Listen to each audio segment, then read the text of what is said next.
qui est le projet donc Tropisco, présenté par Stéphane Mermoz de Globéo. Et donc, nous allons commencer par une petite vidéo pour présenter ce projet. Le projet Tropisco est porté par le bureau d'études Globéo en partenariat avec le CNES et le CESBio et avec le soutien de la WWF ainsi que de la FAO, l'Organisation des Nations Unies pour l'alimentation et l'agriculture.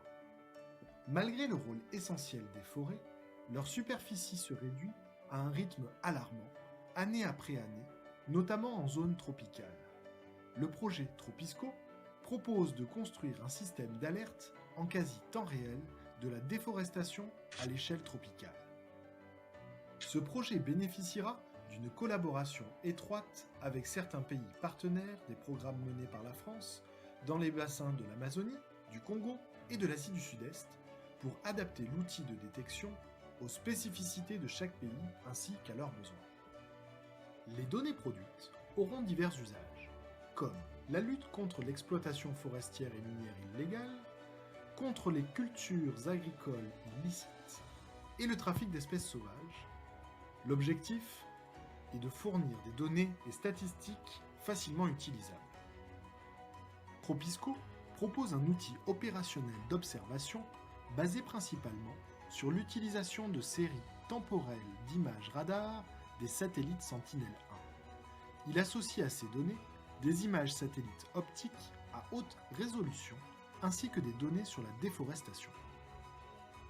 L'avantage de ce système est de détecter les surfaces déforestées rapidement, systématiquement et quelles que soient les conditions météorologiques. Les outils produits sont co-développés avec des acteurs locaux et nationaux. Le projet va être déployé sur plusieurs territoires d'expérimentation dont le plateau des Guyanes, l'Asie du Sud-Est et le Gabon lors de la première phase. Il sera ensuite étendu à toutes les forêts tropicales d'Amérique du Sud, d'Afrique et d'Asie. En moins de 2 ans, le projet propose de développer un outil d'observation de la déforestation couvrant l'ensemble des forêts tropicales grâce à une haute résolution spatiale et temporelle. Il fournira des cartes de déforestation tropicale à taille de pixels de 10 mètres tous les 6 à 12 jours, ainsi que des statistiques bimensuelles, trimestrielles et annuelles du taux de déforestation comparé avec les périodes précédentes disponibles. Enfin, une plateforme web permettra de visualiser et télécharger gratuitement les données. L'objectif de Tropisco est donc de rendre les données accessibles pour les utilisateurs afin de lutter contre la déforestation en identifiant les acteurs pertinents et de s'assurer que les entreprises et les États respectent leurs engagements en termes de protection des forêts. Via cette démarche, le grand public est également sensibilisé grâce aux ONG et journalistes sur l'importance de la lutte contre la déforestation tropicale. Le projet Tropisco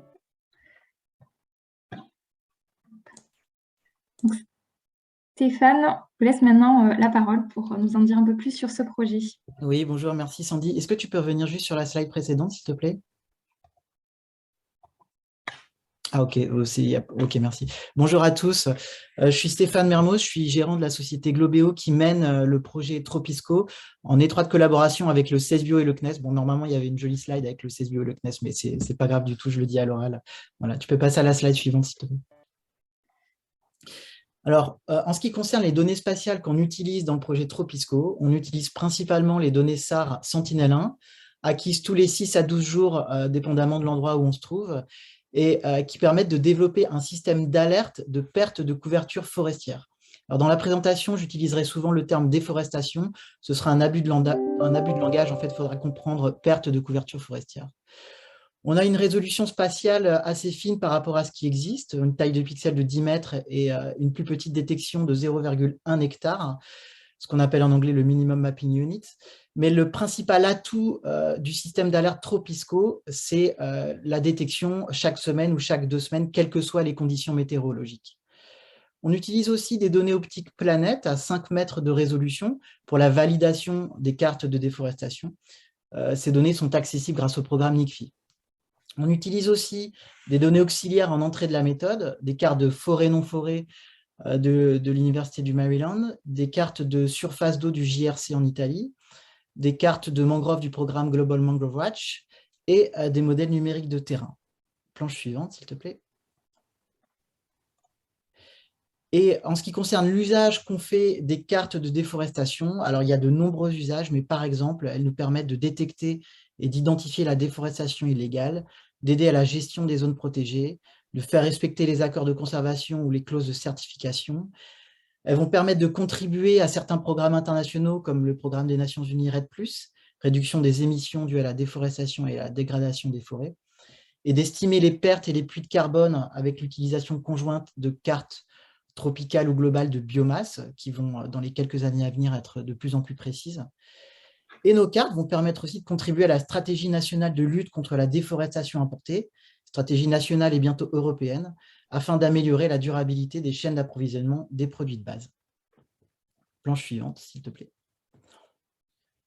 Le projet Tropisco est composé de 2 phases. D'abord, la phase A, qui a commencé en octobre 2021 et qui consiste en une démonstration sur quelques pays clés et une étude d'architecture du système. Donc, là, on fait la démonstration sur le Laos, le Vietnam, le Cambodge, le Guyana, le Suriname et la France en Guyane, et le Gabon dans le bassin du Congo. Planche suivante, s'il te plaît. Et la phase B aura lieu, on espère, en 2022 si on a les fonds nécessaires. Le but est d'étendre la méthode à tous les tropiques, ce qui correspondrait à un traitement de 400 000 images Sentinel-1 par an. Planche suivante, s'il te plaît. Alors, en ce qui concerne la phase A, on en est à peu près au milieu. On en est à définir les besoins des utilisateurs grâce à des questionnaires, à faire la démonstration avec la production de cartes et la création d'un WebGIS. La création du WebGIS est faite par la société Somewhere, qui est à côté de Rennes en Bretagne, et aussi une étude d'architecture du système, c'est-à-dire une analyse des solutions de traitement et des coûts associés. Planche suivante. En ce qui concerne les dernières réalisations, on a eu des réponses aux questionnaires, donc on est en train d'analyser les besoins utilisateurs. On vient de terminer la production sur le plateau des Guyanes et l'Asie du Sud-Est depuis 2018. Le développement du WebGIS est en cours et l'étude d'architecture est bien avancée. C'est l'équipe de Flavien Gouillon au CNES qui s'en occupe et on essaie dans ce cadre-là de s'intégrer dans le projet ISOP 2 du CNES. Donc, je vais vous montrer quelques exemples de résultats. Planche suivante, s'il te plaît. En ce qui concerne les questionnaires, on a eu des répondants, que d'ailleurs je les remercie beaucoup, de divers horizons, par exemple des ONG, des institutions publiques, des privés. Je vous donne juste quelques exemples de réponses aux questions. Alors, pourquoi utilisez-vous les cartes de déforestation? Alors, au niveau de la première réponse, le suivi opérationnel, les produits Tropisco vont justement être vraiment dédiés au suivi opérationnel puisqu'on aura des détections chaque semaine ou chaque 2 semaines. Donc ça répond aux besoins de 22 utilisateurs pour l'instant. Mais bien sûr, les produits Tropisco peuvent tout à fait servir pour calculer des statistiques fiables et pour répondre aux besoins que vous voyez dans la liste. Planche suivante, s'il te plaît. Alors, juste 2 derniers exemples de questions et de réponses. À quelle fréquence avez-vous besoin d'informations sur la déforestation? Actuellement, les produits Global Forest Watch aux États-Unis permettent, ce sont des produits de détection annuelle, donc qui permettent de répondre à 27,5% des répondants. Vous voyez ça en bleu à gauche. Et avec Tropisco, on va pouvoir répondre à quasiment tous les besoins des utilisateurs, sauf pour les 7,2% qui ont répondu chaque jour. Et quelle est la taille minimale des parcelles déboisées qui vous intéressent? Puisqu'on peut détecter des parcelles de 0,1 hectare ou plus, on répond quasiment à tous les besoins. Planche suivante, s'il te plaît. Alors, en ce qui concerne la production, là, je vous montre les résultats des cartes de perte de couverture forestière sur le plateau des Guyanes et en Asie du Sud-Est de 2018 à 2021. Vous voyez des petits hexagones qui ont une superficie de 460 km² et les dégradés de rouge représentent la superficie des aires coupées au sein de ces hexagones. Donc, on voit des patterns assez intéressants. Vous voyez par exemple à l'est du Suriname, à la frontière avec la Guyane, un pattern qui correspond à de l'orpaillage. Et vous voyez aussi des gros hotspots en Asie du Sud-Est, par exemple au nord Laos ou au Vietnam. Alors là, pour ces deux exemples-là, ça correspond principalement à des coupes de plantations d'arbres, en fait. Donc, vous voyez que ce n'est pas toujours exactement de la déforestation. Pour faire le Vietnam, le Laos et le Cambodge, on a dû traiter 71 000 images Sentinel-1 couvrant 1 230 000 km² traitées sur le cluster du CNES. On a estimé les erreurs d'omission et de commission à 10% et 0,9% pour un minimum mapping unique de 0,1 hectare selon un protocole de validation bien défini. Planche suivante, s'il te plaît. Je vous montre juste un zoom sur le Suriname, un zoom qui concerne l'exploitation forestière.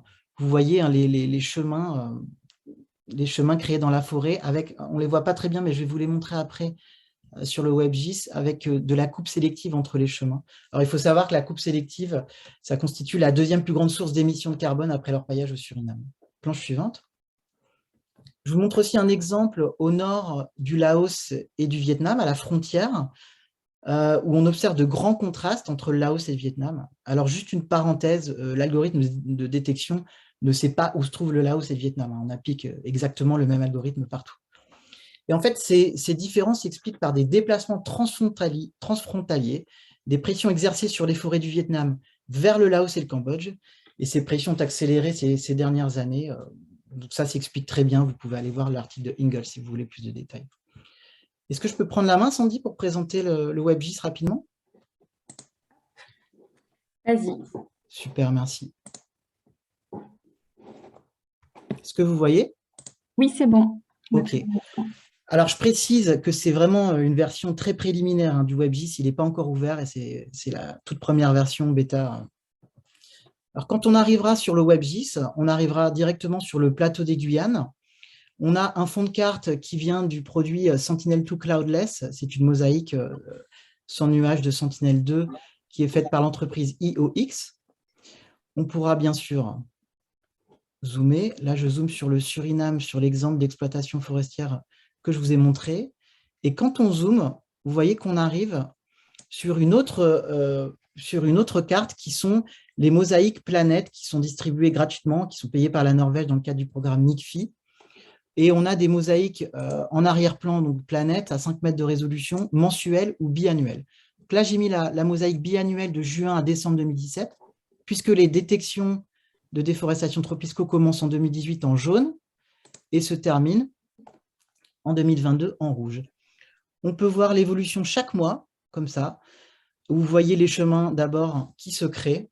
Et si vous regardez bien, vous voyez entre les chemins les coupes sélectives qui apparaissent progressivement. Voilà. Une fois qu'on a fait ça, on peut mettre une mosaïque beaucoup plus récente, par exemple celle de octobre à novembre 2021. Celle-là, il n'y avait pas trop de nuages. La mosaïque optique en arrière-plan, et on peut vérifier en enlevant notre couche qu'on a bien détecté les déforestations. Et vous voyez ici les coupes sélectives entre les deux. Voilà, je me remets sur la couche de fin 2017, la couche planète.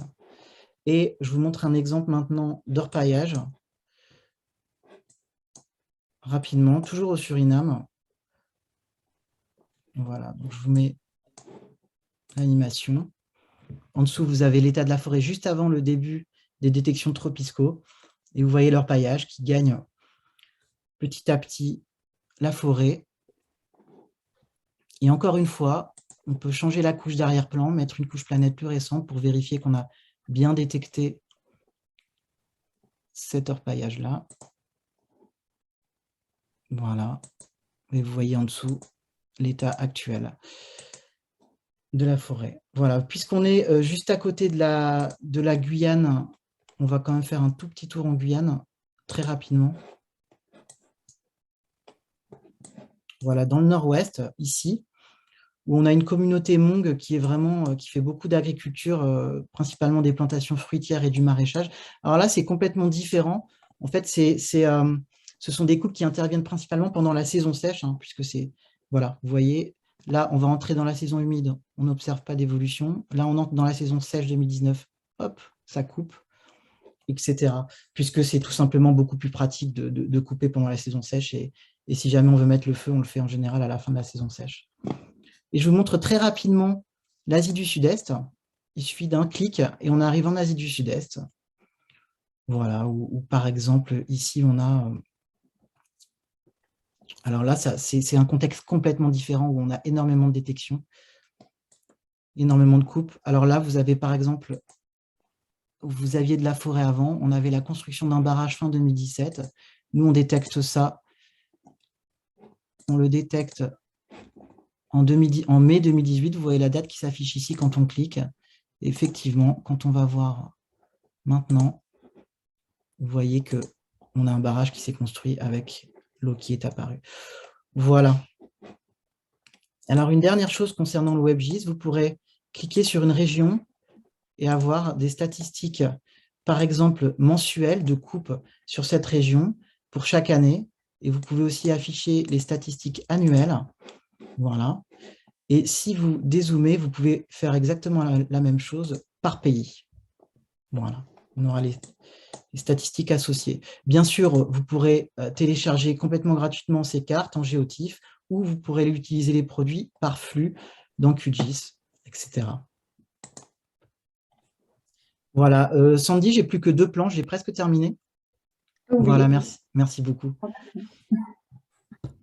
Alors, quels sont les projets avec lesquels des connexions ou interdépendances existent? On a d'abord le projet SOFT de l'Agence spatiale européenne qui était mené par Globeo et qui s'est terminé en 2021. Dans ce cadre-là, on avait développé les méthodes, on avait amélioré les méthodes et produit des cartes à l'échelle nationale. Et ce projet a vraiment constitué un projet pilote très important qui nous a permis en fait le déploiement rapide de Tropisco. Concernant le projet ADOPT financé par l'OSCO, dans le cadre de ce projet, il y aura une production d'indicateurs de diagnostic des territoires. Et après discussion avec 2L, le projet sera potentiellement peut-être étendu à la Guyane. Et dans ces cas-là, on pourra avoir un transfert des produits Tropisco. On a aussi le projet ALT financé par l'ANR, dans lequel on étudie l'étude de la réponse de la forêt amazonienne au changement climatique. Dans ce cadre-là, on va utiliser les cartes Tropisco pour la cartographie de la mortalité des arbres. En fait, on est déjà en train de le faire avec Jérôme Chave de l'EDB. Et on a aussi le projet SUFOSAT financé par l'ADEME qui commence, dans le cadre duquel on va étudier l'évolution du couvert forestier en France métropolitaine. Et on va donc pouvoir valider ces algorithmes sur la France métropolitaine. Et enfin, on est en train de travailler avec l'INPE, l'Agence spatiale brésilienne et l'Université de Wageningen à la comparaison de méthodes existantes. On est en train de valider tous ces algorithmes sur le Brésil et la Guyane pour analyser les avantages et les inconvénients de chaque méthode. Et la dernière slide, on va terminer sur un arbre vivant quand même. Je vous ai mis le QR code du questionnaire utilisateur, puisqu'on a encore 2 mois pour y répondre. Donc, c'est vraiment important pour connaître vos besoins, définir les futurs sites d'études. Ça vous prend moins de 10 minutes. Donc, si vous pouvez y répondre, ce serait vraiment super.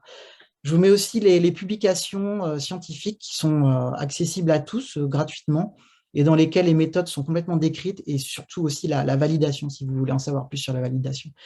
Et si vous voulez en savoir plus, je vous mets l'adresse de Tropisco où vous pouvez aussi m'écrire directement à mermoz@globeo.net. Je vous remercie beaucoup.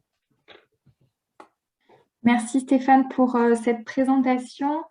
Donc, il y a 2 questions à la suite de celle-ci. Donc, par rapport au projet Tropisco, donc, quel est le positionnement spécifique par rapport à d'autres actions, donc, notamment portées par Airbus, et également le système RADD Alerte WUR qui est intégré à GFW. Est-ce que tu peux répondre à cette question? Oui, tout à fait. Alors, par rapport à Airbus, Starlink, c'est un service commercial, hein, donc c'est complètement différent. Les cartes ne sont pas distribuées gratuitement, mais effectivement, on est en lien étroit avec Airbus. On avait échangé pas mal il y a 2-3 ans quand on commençait à développer nos algorithmes. Et en fait, j'ai justement rendez-vous la semaine prochaine avec Airbus pour discuter de cette thématique-là et voir les interactions entre Airbus et Globeo à ce niveau-là. Et en ce qui concerne la question pour RAD, alors effectivement, il y a un autre système qui est basé sur Sentinel-1 qui vient juste de sortir, qui est sorti il n'y a pas longtemps, et qui a produit des cartes sur les tropiques.